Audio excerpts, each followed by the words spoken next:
আজকের ব্লগটা সকালবেলায় শুরু করলাম। দেখো এই বাসে করে কোথায় যাচ্ছি, একটা মন্দিরে গিয়েছিলাম। তোমরা দেখো, এই গেটটা তো অনেকেরই চেনা। তোমরা কারা কারা চেনো এই গেটটা কমেন্ট করে জানিও।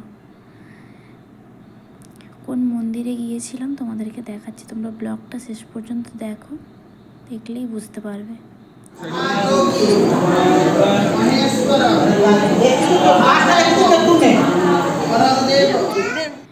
এটা হচ্ছে মন্দিরের ঘাট।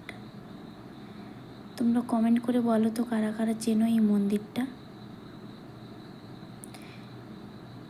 আমি আর তোমাদের দাদা ভাই আর আমার ছেলে তিনজন মিলেই গিয়েছিলাম। এখানে মন্দির থেকে ভোগ নেওয়া হচ্ছে, ভোগ নিয়ে পুজো দেব।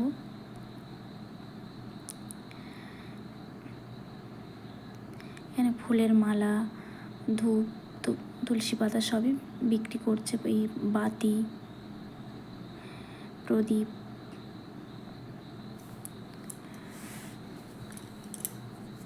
অনেকেই চেনো তোমরা এই মন্দিরটা। কারা কারা চেনো কমেন্ট করে জানিও। মন্দিরে পুজো দিয়ে বাড়ি চলে এসেছি, বাবার বাড়িতে। এই দেখো আমাদের গাছেরই তাল শাঁস।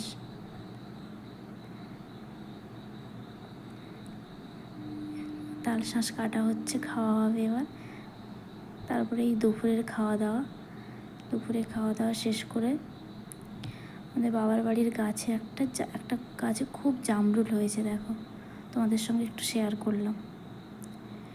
প্রচুর জামরুল হয়েছে, অনেক পড়ে গেছে, নষ্ট হয়ে গেছে, পাখি খেয়ে নেয়, হনুমান আসে খেয়ে নেয়। দেখতে পাচ্ছ তোমরা?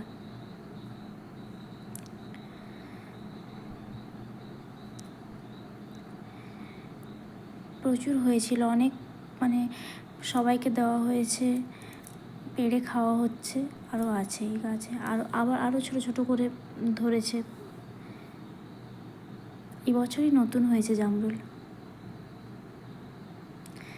গাছে থাকলে দেখতে কত সুন্দর লাগে, তাই না?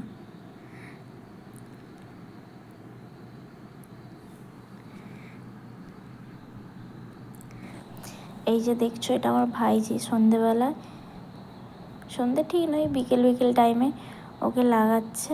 আর ও খুব রেগে যাচ্ছে, খুব রেগে যায়, রেগে বকছে। চিরুনি নিয়ে চিরুনি করছিল, তার আমার মা ওকে লাগাচ্ছে, পা দেখাচ্ছে, রেগে যাচ্ছে।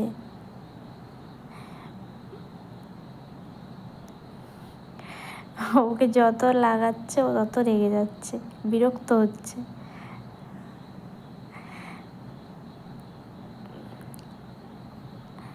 আমাদের বাড়িতে 3টে বাচ্চা। আমার ভাইপো আছে, ভাইপোকে এখানে এখন নেই, পড়তে গেছে।